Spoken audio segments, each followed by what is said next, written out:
कल हमने आपको chapter 7 query in MS Access इसका फर्स्ट पार्ट भेजा था। आज इसी का हम सेकंड पार्ट आपको बताने जा रहे हैं। इसमें पहली हेडिंग है क्वेरी क्राइटेरिया। क्वेरी क्राइटेरिया क्या होता है कि क्वेरी में क्राइटेरिया का प्रयोग करके केवल कुछ रिकॉर्ड का चयन करना ही संभव हो पाता है। यह सुविधा डेटा शीट व्यू में फ़िल्टरिंग की तरह से होती है। जैसे हम लोग फ़िल्टरिंग करते हैं उसी तरह से होती है। डेटाबेस में प्रत्येक ऑब्जेक्ट में एक डिज़ाइन व्यू होता है जिसमें उस ऑब्जेक्ट की स्ट्रक्चर को बदला जा सकता है। किसी क्वेरी का निर्माण सीधे क्वेरी डिज़ाइन व्यू या क्वेरी विजार्ड के द्वारा कर सकते हैं। क्राइटेरिया का प्रयोग करके डेटा शीट में रिकॉर्ड की संख्या को सीमित रखा जा सकता है या बदला भी जा सकता है। क्वेरी डिज़ाइन व्यू का प्रयोग करके देखी जा रही फील्ड को बदला भी जा सकता है। तो इस प्रकार से क्राइटेरिया क्या होता है ये आपको जानकारी मिली। क्राइटेरिया दो प्रकार का होता है, एक और क्राइटेरिया होता है, एक एंड क्राइटेरिया होता है। ये देखिए यहाँ पर इस समय आपका ये डिज़ाइन व्यू खुला हुआ है जिसमें आप ये देख रहे हैं कि किस तरह से आपके फील्ड्स आ रही हैं। यहाँ पर आईडी, नेम, एज आदि आ रही हैं। तो इसी में यहाँ देखिए नीचे पर क्राइटेरिया आ रहा है और क्राइटेरिया में ऑप्शन दिया हुआ है और। तो ये और ऑप्शन जो होता है ये बाय डिफ़ॉल्ट की तरह से यहाँ पर प्रयोग किया जाता है। एंड का प्रयोग कम किया जाता है, लेकिन और जो है मोस्टली प्रयोग किया जाता है।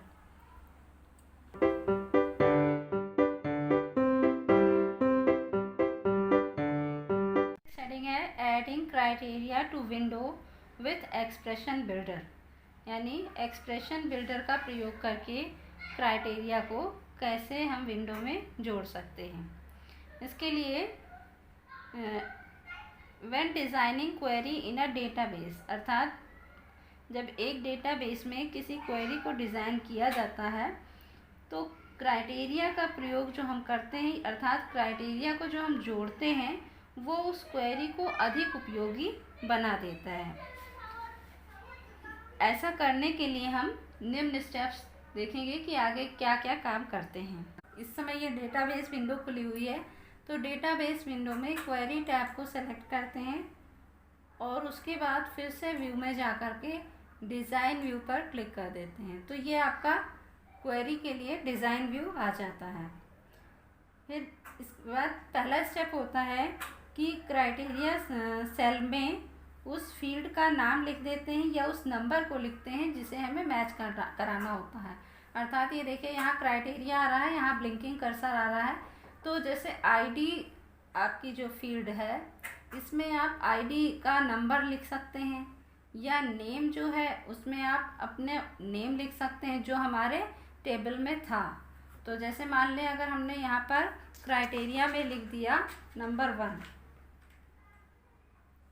और नंबर 1 लिखने के बाद यहाँ पर रन कराएंगे। तो रन कराने से जो ये हमने क्वेरी दी, क्वेरी का क्राइटेरिया निर्धारित किया, उसके अनुसार नंबर 1 आईडी वाला पूरा रिकॉर्ड यहाँ पर दिखाई देने लगेगा। तो इस प्रकार से ये एक क्राइटेरिया निर्धारित करने पर आप उस निश्चित रिकॉर्ड को देख सकते हैं।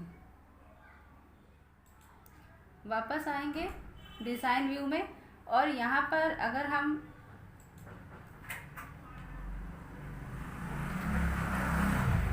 नेम जैसे है तो नेम में अगर हम दे दें कि मोहन दे दिया, यानी मोहन नाम के रिकॉर्ड को हमें देखना है। तो उस देने के बाद फिर से रन कराएंगे तो ये देखिए मोहन नाम का रिकॉर्ड जो है वो पूरा दिखाई देने लगता है। अर्थात क्वेरी के लिए जो हम क्राइटेरिया निर्धारित करते हैं वो यहाँ पर दिखाई देने लगता है। तो इस प्रकार से हम अपने निर्धारित क्राइटेरिया के अनुसार क्वेरी को देख सकते हैं। अभी मान लीजिए ये हटा दें हम लोग और एज वाले कॉलम में आ जाएं। एज लिख दें कि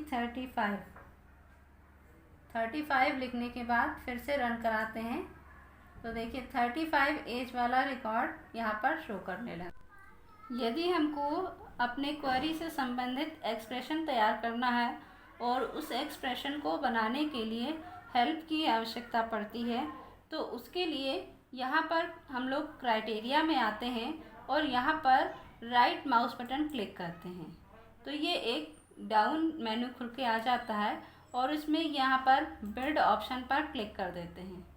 क्लिक करने से एक्सप्रेशन बिल्डर नाम का एक डायलॉग बॉक्स आ जाता है और यहाँ पर देखिए प्लस माइनस, डिवाइड, मल्टीप्लाई और greater than, less than, equal to, ये सभी आपके सिंबल्स आ रहे हैं। इन्हीं सिंबल्स ऑपरेटर्स का प्रयोग करके आप अपने एक्सप्रेशन को तैयार कर सकते हैं। ये आपकी इधर फील्ड्स आ रही हैं, आईडी, नेम, एज, तो इन्हीं के आधार पर इन ऑपरेटर्स का प्रयोग करके इस बॉक्स में एक्सप्रेशन तैयार किया जाता है। जैसे मान लीजिए नेम है तो कोई नेम है या कोई एक एज ले ली कि एज माना कि 35 है। 35 एज वाले जितने भी लोग हैं जिनकी सैलरी 5,000 से 6,000 के मध्य हो, तो ऐसा एक एक्सप्रेशन हम लोग लिखकर यहाँ पर ये जो बॉक्स दिया है यहाँ पर तैयार कर लेते हैं और तैयार करने के बाद ओके पर क्लिक कर देते हैं। तो क्लिक करने के बाद इस तरह से हमारा एक्सप्रेशन तैयार हो जाता है और तैयार होने के बाद में यहाँ पर रन पर क्लिक कर देते हैं तो ये जो हमने एक्सप्रेशन तैयार किया है ये हमारा रन कर जाता है और दिए गए एक्सप्रेशन के आधार पर हमें क्वेरी का रिज़ल्ट प्राप्त हो जाता है।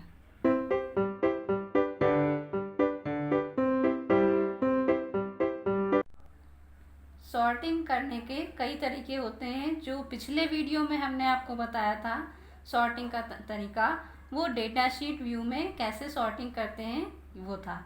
और यहाँ अब हम आपको बताने जा रहे हैं कि डिज़ाइन व्यू में सॉर्टिंग कैसे करते हैं। इस समय ये आपका डिज़ाइन व्यू खुला हुआ है। डिज़ाइन व्यू में इस प्रकार से फील्ड्स और रिकॉर्ड्स आते हैं। तो इस समय डिज़ाइन व्यू खुला है और इसमें आपको सॉर्टिंग का तरीका होता है कि देखिए यहाँ पर भी सॉर्ट का ऑप्शन आ रहा है। तो जब यहाँ पर सॉर्ट के ऑप्शन में यहाँ पर ब्लिंकिंग कर्सर है और ये डाउन एरो दिया है, यहाँ पर क्लिक करेंगे और देखिए यहाँ पर ऑप्शन दे रहा है असेंडिंग एंड डिसेंडिंग।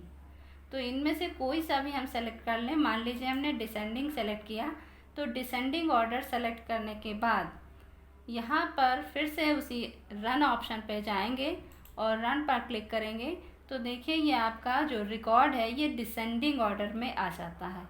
देखिए 3, 2, 1, रोहन, सोहन, मोहन, इस प्रकार से ये सॉर्टिंग डिज़ाइन व्यू में हो जाती है।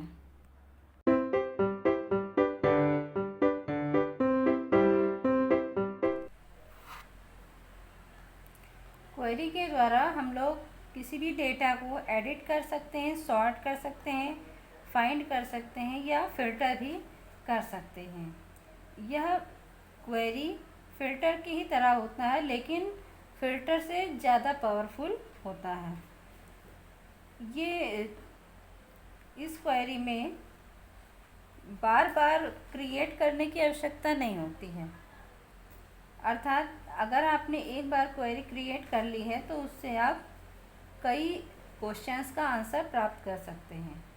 इसके अतिरिक्त फ़िल्टर क्या होता है कि फ़िल्टर एक टेम्पररी व्यू है डेटा को देखने के लिए, जिसका हमने क्राइटेरिया जो निश्चित कर रखा है वो जब तक ओपन है तभी वो फ़िल्टर के रूप में दिखाई देगा और जैसे ही हम उसे क्लोज़ कर देंगे वो फ़िल्टर बंद हो जाएगा।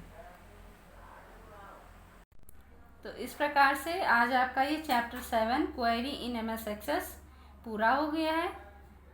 जो कुछ भी आज हमने सिखाया है पार्ट 1 और पार्ट 2 में, इन दोनों को आप अपने कंप्यूटर पर कर देखेंगे और उसकी प्रैक्टिस करेंगे। और अगर आपको कुछ नहीं समझ में आ रहा है तो दोबारा से पूछेंगे या आपने इसी वीडियो को फिर से देखकर समझने की कोशिश करेंगे।